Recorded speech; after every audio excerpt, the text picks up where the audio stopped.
Hello, boys and girls. Pearl of Wisdom here from B-Pow Picks, and I got all the NHL picks in the land for you. Well, sides and totals, we're going to take a look at it. I got some special plays on here. You might want to hit that link in that bio. We are crushing. And get a free week. Say, how do I know? You could be just saying that. It's true, but you can get a free week. Go in there for a day and you can quit whenever you want. If you say, hey, this guy's full of shit. Go check it out, man. It's free. It's like totally free. Not a penny. So no excuses for you. All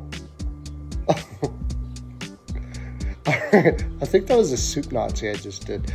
All right. Florida versus Toronto. That's Seinfeld, by the way, if you don't know what the soup Nazi is. Florida versus Toronto. I'm back and forth in this freaking game here. Toronto should come out hard. But guess what? Toronto should have came out hard the first game. Florida had just finished playing Boston. I think I got to put that in the memory bank. If a team has a big win and then like 2 days later they play, they're going to ride that high. But usually I don't think that's the case. It's usually a down game. And Toronto didn't take advantage of it. Now I know Toronto just won their big series too. And maybe they were a little bit. I'm so back and forth. I just don't trust Toronto. That's the problem. I don't trust the Leafs. I don't like their top players in the playoffs. I don't think they have the pushback. Marner can, but they play too skilled. They try to dipsy doodle around and they can't play playoff hockey with every once in a while. Like, it's great to have great skill, but if you think you're going to dipsy around these Florida guys and make like 4 little pretty passes and score, you're not.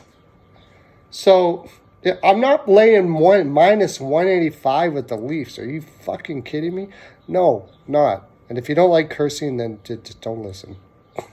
I don't understand why anybody cares if somebody says fuck or not. Please tell me in the comment section. It hurts your soul that bad. Really? Okay, Florida. I'd take a shot at Florida here. And as far as the over-under, until I see the last game was under, but the expected goals for both, it should have been over all day.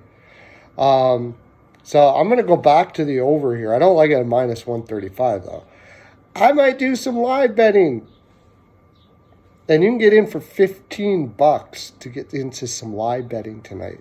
If you get all the picks for the day. $15 for one day for our high rollers, where you get live betting. I've been doing much better on live betting in the playoffs than my regular picks. Haven't been doing bad on regular, but been doing much better. Like yesterday, I took the Oilers versus Vegas over 2.5 third period at plus 125, and we nailed it. So if maybe you're a little bit antsy like me, I could see Florida.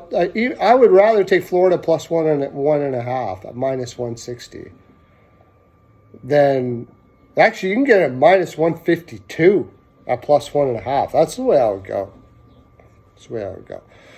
Okay. Seattle versus Dallas. Again, this is really tough series. Seattle is got a very deep team, and I was concerned about it. And they also have a brilliant coach, and that's flying under the radar here. Most people don't consider Hackstall a brilliant coach, but I've been talking like he was a college coach. There's only been 2 college coaches that went right into the NHL, and he's one of them. And there's a reason for that. Because he was a freaking genius. That's why.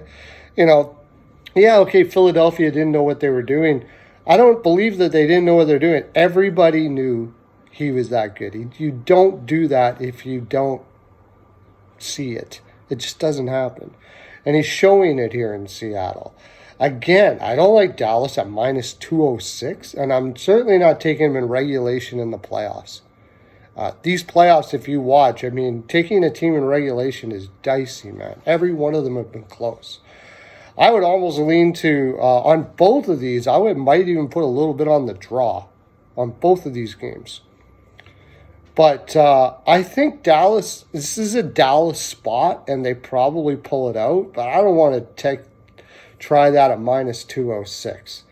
So maybe again, what are you getting at plus 1.5 here?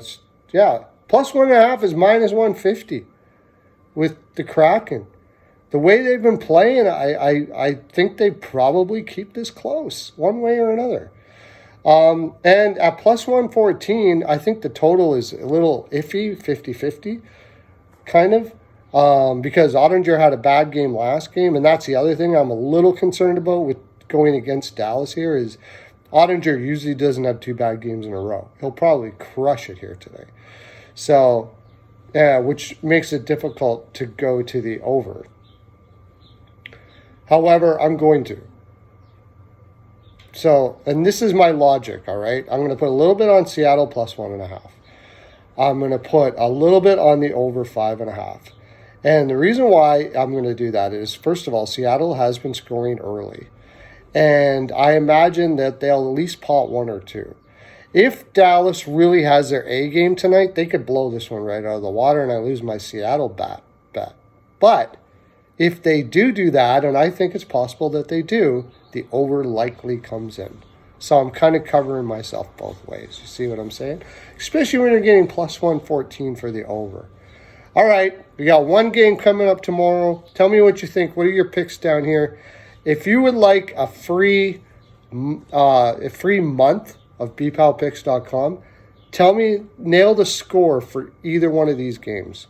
And you can put both of them in there. Say Florida 4, Toronto 3. Make sure you tell me which team gets what. You nail the score, I'll give you a free month of bpalpicks.com. All right. Hope you're enjoying your vat of Heimies out there. All the people in the land.